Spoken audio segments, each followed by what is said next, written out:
দিল্লি জামে মসজিদের ভেতরে এমন দুটি জায়গা রয়েছে যেটি অনেক খাস এবং গুরুত্বপূর্ণ দুটি জায়গা, যেটি আমাদেরকে জানা অনেকটাই প্রয়োজন। কারণ আমরা অনেকেই দিল্লি জামে মসজিদে যাই এবং দিল্লি জামে মসজিদ ঘুরে চলে আসি, কিন্তু দিল্লি জামে মসজিদের ভেতরে এই দুটি ঐতিহাসিক জায়গা আমরা মিস করে চলে আসি, আমরা দেখি না। আর আজকের এই ভিডিওতে দিল্লি জামে মসজিদের ভেতরের সেই দুটি ঐতিহাসিক জায়গা আপনাদেরকে জিয়ারত করাবো। দিল্লি জামে মসজিদের সামনে এই ওযুখানার শেষে এই যে নেট দিয়ে ঘেরা যে জায়গাটি দেখতে পাচ্ছেন, এটি কোনো সাধারণ জায়গা নয়।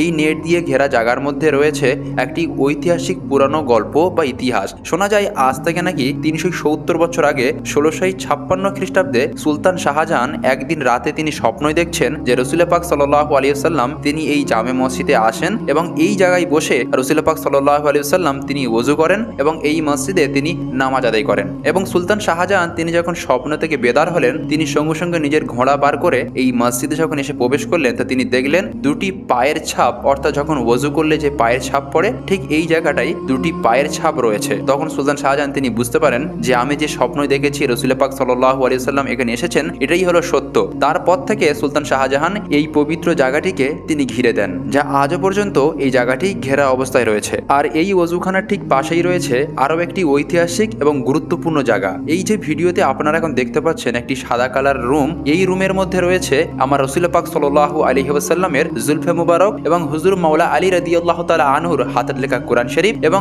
আরো বিভিন্ন আউলিয়া কেরামদের বিভিন্ন তাবারুকাত। তো বন্ধুরা, এই ঐতিহাসিক জামে মসজিদের এই দুটি ঐতিহাসিক জায়গা সম্পর্কে আপনারা আগে কি কখনো জানতেন? অবশ্যই কমেন্ট করে জানাবেন। এবং কারা কারা দিল্লি জামে মসজিদ দেখেছেন অবশ্যই কমেন্ট করে জানাবেন। এবং এই ভিডিওটি ভালো লেগে থাকলে অবশ্যই আপনাদের বন্ধুদের সাথে ভিডিওটি শেয়ার করবেন।